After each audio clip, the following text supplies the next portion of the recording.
سيد طاهر ميسوم. تفضل سيد طاهر.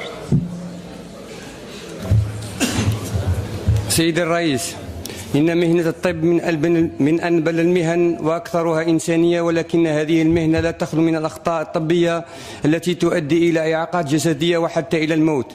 وما بقضية عيادة أمينة الواقعة ببلدية الشفاوية البليدة، والتي كانت نتائجها مؤلمة أدت إلى وفاة وإعاقة أكثر من 16 شخصا في هذه العيادة، وهذا راجع إلى عدم توفر أبسط قواعد النظافة. وتبعا لما تقدم، الكل يعلم أن أغلب مستشفياتنا تحولت إلى أمكنة يغلب عليها الإهمال والمبالاة كسوء التسيير المستشفيات واستقبال السيء للمواطنين ورداءة الخدمات الصحية والعلاجية، ناهيك عن وضع المصاريف الاستئجارية بين أيدي طلبة أطباء داخليين للقيام بالفحص الطبي المستعجل. سيد الوزير، هل أصبح الجزائريون محل فئران تجارب أمام مواقع الطلبة الأطباء الداخليين في حالة حدوث خطأ طبي من حيث الجزاء والعقاب في القانونين العام والخاص بالصحة؟ وهل يعتبر هذا الخطأ خطأ طبيا؟ ونرى أن عدد الشكاوي المسجلة لا يتحمل الطبيب وحده مسؤوليتها، فهناك مسؤوليات تتحمل الإدارة ومحيط العمل ونقص الأدوية الذي يشتكي منه الأطباء كثيرا، خاصة ما يتعلق بالأشياء الطبية والسيارات الإسعاف. ونؤكد أن دور المجلس لأخلاقيات الطب الذي تحول إلى مركز للإحصاء فقط. سيد الوزير، عندي من الأخطاء الطبية زميلة كانت نائبة عن جبهة التحرير الوطني من ولاية الجلفة، شكوى مصحوبة بإيداع مدني تتضمن جريمة القتل الخطأ نتيجة لإهمال والتقصير ضد الدكتورة خالدي أمال، طبيبة مختصة في العلاج بمستشفى الجلفة. المرحوم اللواء محمد العماري رحمه الله توفي عن خطأ طبي. السيد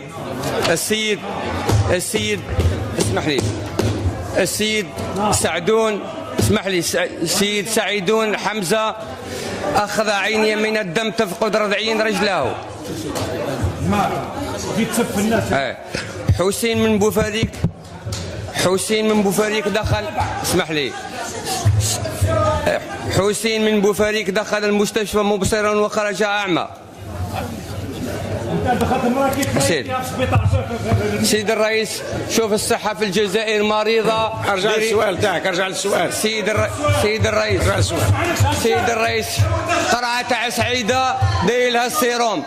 سيد الرئيس، قرعة تاع سعيدة داير لها السيروم في المستشفيات. أنا من المفروض هذا الوزير الصحة أن يستقيل.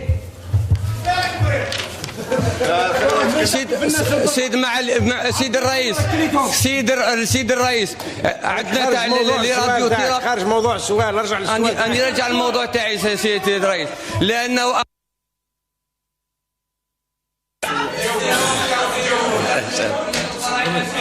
خلاص سيد الوزير.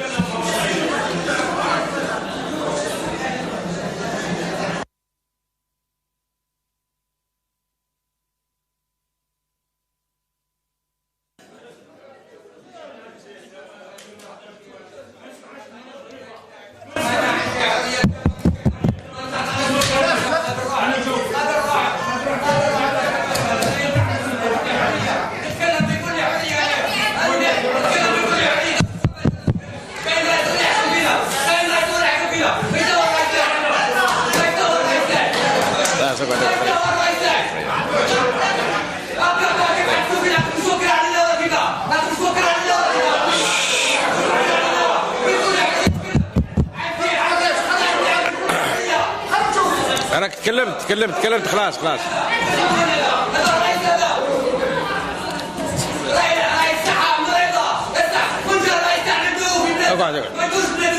اقعد ريح. راك خارج الموضوع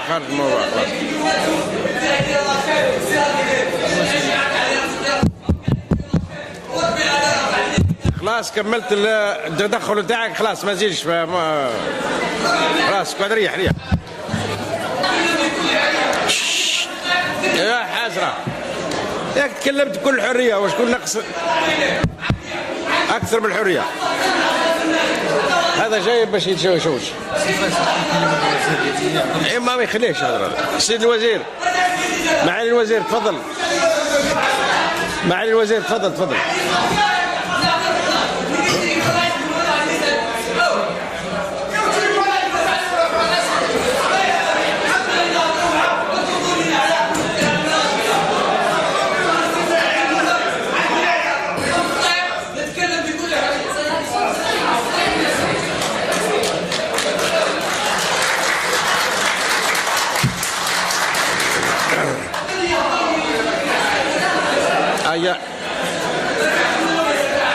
لا جاي ضرب هذا جاي.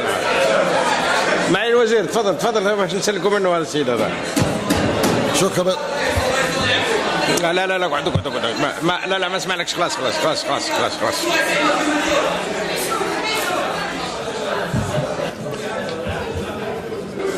سيد الرئيس.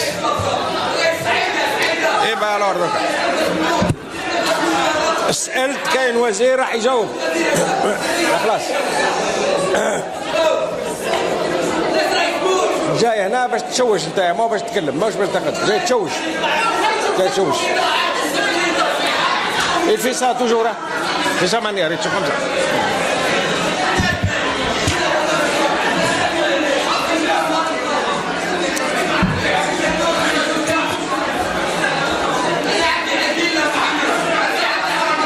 وين هذا اللي محمد؟ معالي الوزير تفضل. معالي الوزير تفضل، خلينا نسلكم نهضروا اسمه هذا. ما يجيش يحضر خلاص.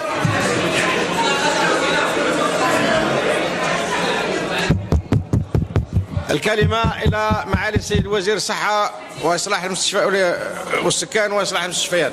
تفضل معالي الوزير. السيد الرئيس المحترم، السيدات والسادة النواب المحترمون، في الملاحظة الأولى في الحقيقة احترام السيدات والسادة النواب قبل تنجي نجاوب لهذا السؤال، إنما كان في الحقيقة هذا السؤال يكون مرفوض، إنما يتكلم على قضية اللي راهي في العدالة. وتعرفوا كما راكم بلي كل قضية تكون في العدالة ما تجوزش لا لك على سؤال كتابي لا شفوي.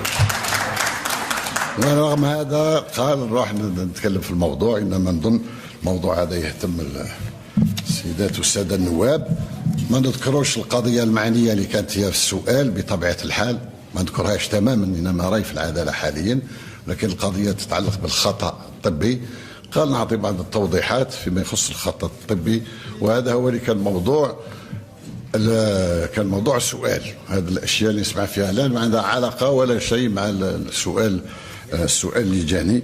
والسيد النائب عنده الحق يعبر كما يحب على اهتمامه ولا على غضبه ولا على تحرشه على وزير الصحة ولا قطاع الصحة، هو عنده الحق. هذا أنا أحترم كل الآراء في هذا الميدان بالهدوء فقط. وفيما يخص قطاع الصحة رانا قايمين بالواجب نتاعنا بكل الإمكانيات اللي هي متوفرة لنا اليوم، وانا قايمين به، وإن شاء الله نحسنوا الوضع. إنما قطاع حساس وقطاع في نفس الوقت صعب جدا، وفيه عدد من المشاكل تراكمت، وانا نحاولوا تدريجيا نحلوا كل المشاكل. فيما يخص الخطأ الطبيب كما الباقي كل، كاين الطبيب اللي يقدر يغلط، كاين الخطأ الطبي واجد في كل بلاد ماهوش غير في الجزائر. القضية فيما يخص كيف نواجهوا المشكل، نظن ما لازمش نقرا الرد كما كتبته. حقيقة معروف الجميع باللي المشرع الجزائري ما شرعش الخطأ الطبي بصفة كخطأ مختص. داخل الخطأ الطبي في كل ما يتعلق بالقانون العام، ولهذا المسؤولية الطبية كما مسؤولية أي واحد اللي يقوم بخطأ اللي يقدر يكون ضرر ينتج عليه ضرر من حتى ما فيها الوفاة إلى بعض الأشياء الأخرى. والعدالة تتكلف بهذا الشيء بدون تحفظ إلى يومنا هذا. بقى للمواطنين يشكيوا، ووزارة الصحة فيما يخص قطاع عام ولا قطاع خاص كيكون فيه خطأ طبي، ممكن فيه خطأ طبي كيكون اكتشفوا شيء اللي يخلينا نفكروا باللي فيها خطأ طبي. بطبيعة الحال كاين تحقيق، كاينين اكسبيرتيز وغيره، لكن تأكد الخطأ الطبي. المسؤولية المدنية كيعود في القطاع العام، راه معروف هو القطاع العام الدولة بطبيعة الحال الإدارة. في القطاع الخاص هو المعني بالأمر، لكن والله العيادة تكون داخل العيادة. فيما يخص لا الديلي بينال هذه قضية أخرى. العدالة هي اللي تتصرف في هذا الميدان، ولكن ما كانش ما أصعب فيما يخص الخطأ الطبي للتحقيق على الخطأ الطبي.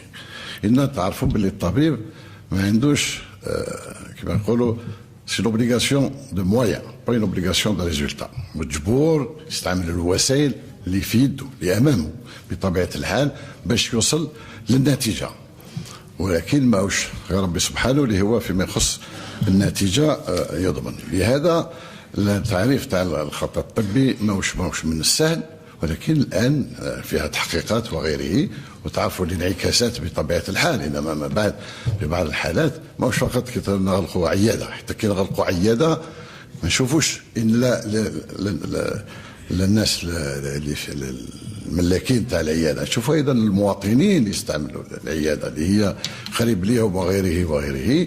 وفي عياده ما كانش غير طبيب يغلط الطبيب، ولكن الاطباء الاخرين يكملوا النشاط نتاعهم.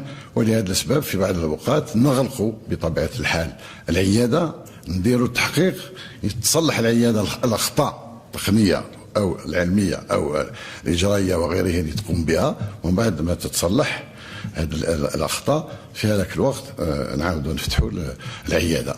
فيما يخص الطبيب المعني اذا كان تحقق باللي فيها خطا طبي، العداله اللي تتكلف بهذا الميدان، ووزاره الصحه تاخذ اجراءات ضد موظفين اللي هما موظفين تابعين للقانون الوظيفي العمومي. وطبيعه الحال كل تعرفوا تصنيف كل الاجراءات اللي تقدر تكون في هذا الميدان.